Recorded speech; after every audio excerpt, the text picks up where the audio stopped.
Hi everyone, Nicole Russo in Lexington, Kentucky, and Dan Illman in our New York studio, coming to you for this week's Kentucky Oaks Countdown.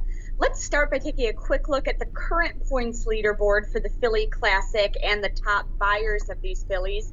Not much movement from last week, as the only scoring race was the UAE Oaks, won by Godolphin's Divine Image. But the list's likely about to experience some major shifts as the picture starts to clarify over the next 2 weekends, with 5 scoring races between now and March 10th, starting with the Devona Dale on Saturday at Gulfstream, offering 50 points to the winner.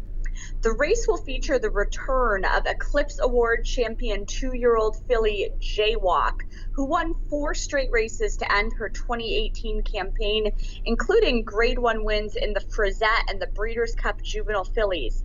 I'll admit I was a little skeptical of her coming off this win in the Frizette at a 1-turn mile at Belmont, taking on that mental and physical hurdle of 2 turns for the first time at the Breeders' Cup. But Dan, she passed that test with flying colors. She certainly did. Not only did she wire that field in the Breeders' Cup Juvenile, but she did so in a time 5/100ths of a second faster than Game Winner won the Breeders' Cup Juvenile on that same card. And we know the quality of Game Winner, to be sure. Hard to knock a champion 4 for 4 with Lasix, has won at distances ranking from 5 furlongs to a mile and a 16th.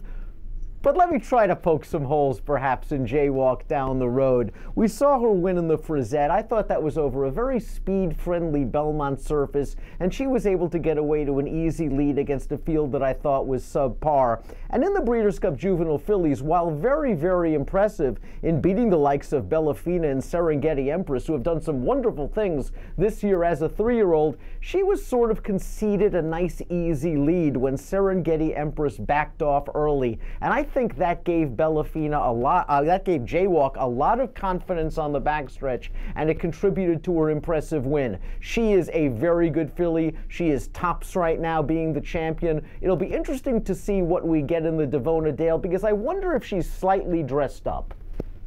Yeah, I am wondering, how cranked she's going to be for this race.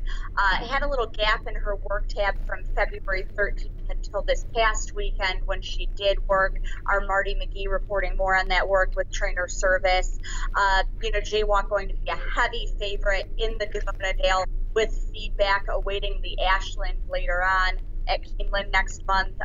You mentioned, she beat a quality field in the juvenile fillies that included the likes of Bellafina and Serengeti Empress, but perhaps those two had a couple of excuses. Serengeti Empress, as we discussed last week, had a little traffic trouble.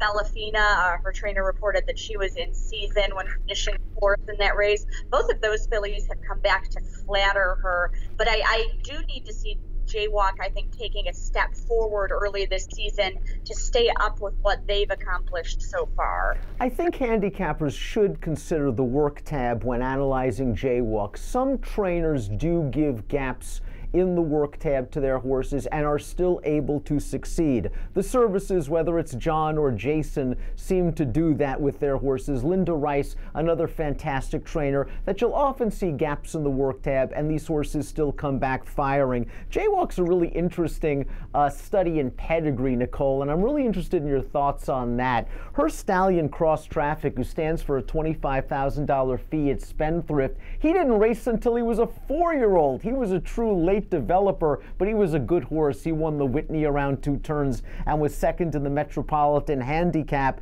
And Jaywalk, she's been very, very precocious since day one.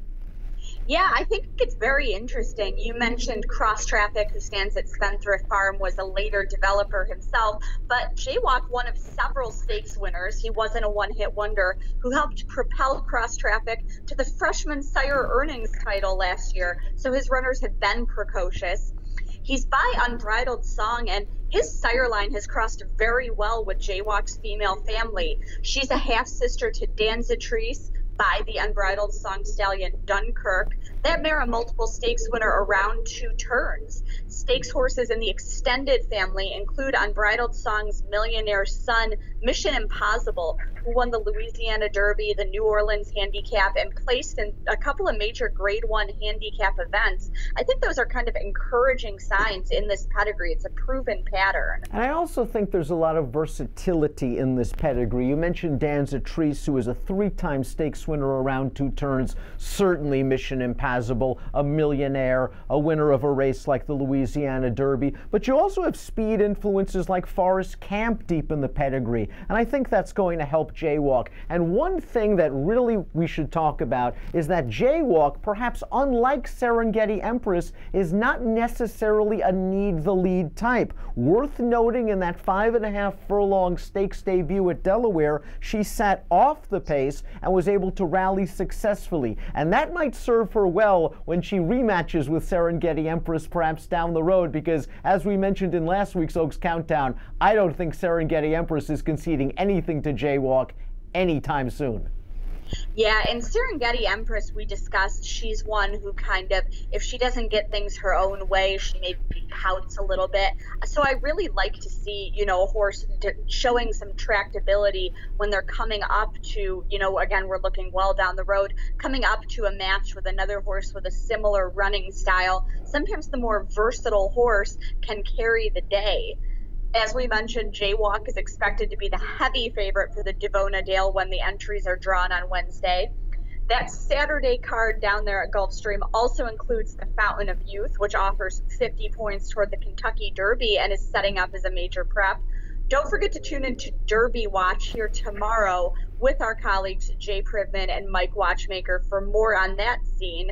As for us, we will be back next week on the Oaks Countdown to look back at Jaywalk's season debut and to look ahead to a busy couple of weekends on the Oaks Trail.